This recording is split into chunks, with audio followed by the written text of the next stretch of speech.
Et on est parti pour la suite de Knife CTF 2023 en cryptographie sur Volter. Alors malheureusement le site est mort. Et donc va falloir faire 100. Heureusement, j'ai tout archivé. Et donc j'ai par exemple voilà, l'énoncé de l'exercice Volter qu'on va faire là. Ainsi que les deux fichiers qui vont avec. Donc qu'est-ce qu'on nous dit? Un jeune étudiant de l'Université des sciences technologiques XOR a développé un intérêt dans la cryptographie. Pour protéger ses fichiers, il a créé un script qui chiffre les fichiers. Êtes-vous capable de trouver le ou les fichiers? Avec un flag à trouver. Ok. Donc dedans on a deux fichiers. On a un fichier script et un fichier avec le point enc, qui veut sûrement dire encrypted, donc chiffré. Alors, on va regarder un peu ce qu'il en est. Donc le script Python, c'est un script Python. Voilà. Et le fichier TXT, c'est du texte, voilà, avec des très longues lignes et qui n'a pas de retour à la ligne. Donc je propose qu'on l'affiche lui d'abord pour commencer. Et effectivement, bon, c'est un peu pourri quoi. On sent qu'on va rien pouvoir faire avec. Ok, on va regarder le script Python. Donc le script Python, qu'est-ce qu'il fait? Le script Python, il nous dit, je vais dézoomer un peu. Voilà. Le script Python nous dit, donc il importe 6 à random, ok. Alors pourquoi 6? Parce qu'il envoie un fichier d'argument, donc le file name c'est le fichier qui veut chiffrer. Et le random ça sert à quoi? À avoir un nombre aléatoire entre 1 et 1024. Et c'est là où ça va être un peu bâtard. Donc il crée un tableau de bytes. Ok. Il a un fichier et un numéro aléatoire.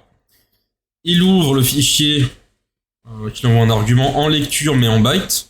Le B, il lit sa data en byte, il récupère le tout en forme hexadécimale, et il crée un fichier en une variable de sortie.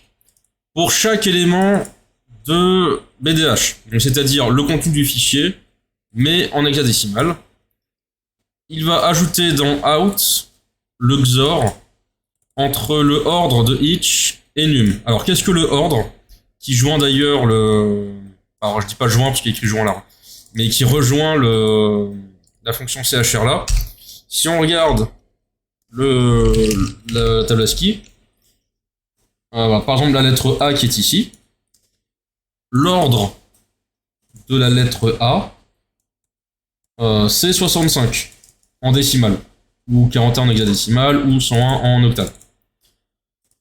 Le caractère de 65, c'est A. En fait, voilà, ordre va donner la lettre...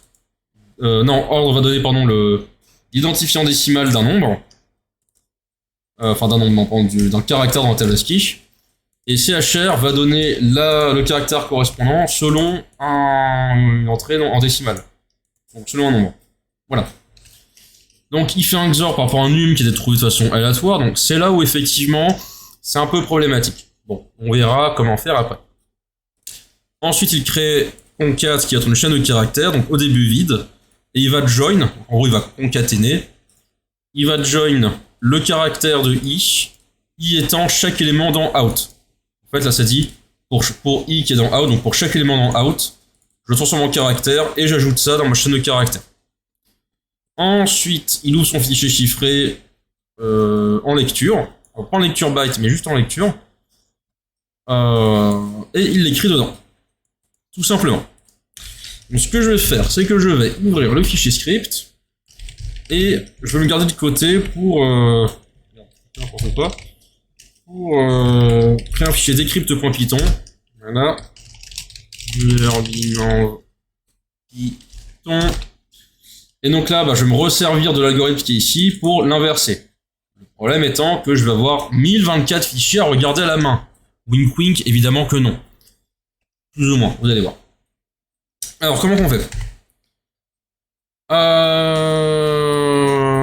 Oui, donc déjà, il nous faut nos bytes. Donc, on dit with open. Alors, comment il s'appelle le fichier, le enc, voilà. Donc, on ouvre le fichier qui est chiffré en tant que f. Et donc, on a bd, il y a f.read. Donc, bd, c'est byte data. Ok. Ensuite, pour i, qui va aller de 1 à 1024. Alors je mets 1025, mais parce que c'est 1025 non compris. Donc ça va bien aller de 1 à 1024. Là, le random rounding, c'est 1 à 1024 compris, mais pour range, c'est 1 à 1025 non compris, donc c'est bien 1024. Et donc on dit, on crée une sortie. Pour chaque élément dans nos bytes, on va append. Et on va append quoi? On va faire l'ordre de each, xoré à i. Donc le i qui est ici, mon i là, c'est le num qui est là, mais je itère de 1 à 1024. D'où le i. C'est plus comme c'est une itération. Mais j'en peux mettre num, c'est tout autant compréhensible. Et donc en plus je dis que je concate vide, une chaîne de caractère vide, et je join le caractère qui correspond à i pour i dans out. Ok.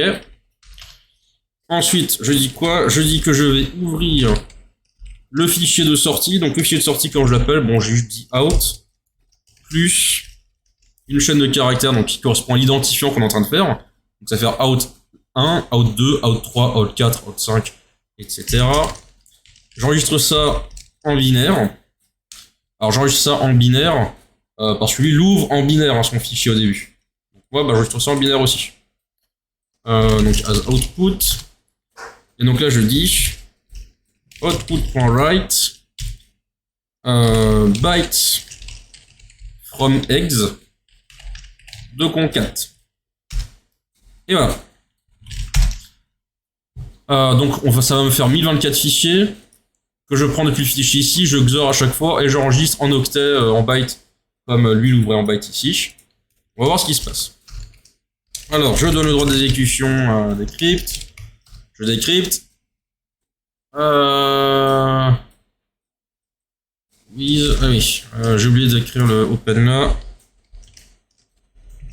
Il faut bien ouvrir le fichier. Ok, on recommence.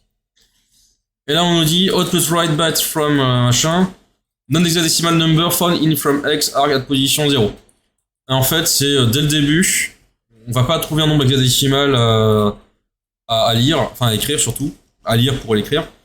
Et donc du coup, ça échoue. Donc comment faire? Très simple. En Python, il y a un truc bien qui s'appelle le try.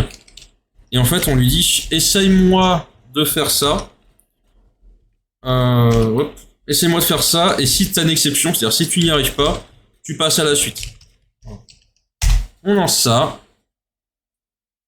Donc là, dès qu'il échoue, il passe à la suite, il tente le i suivant.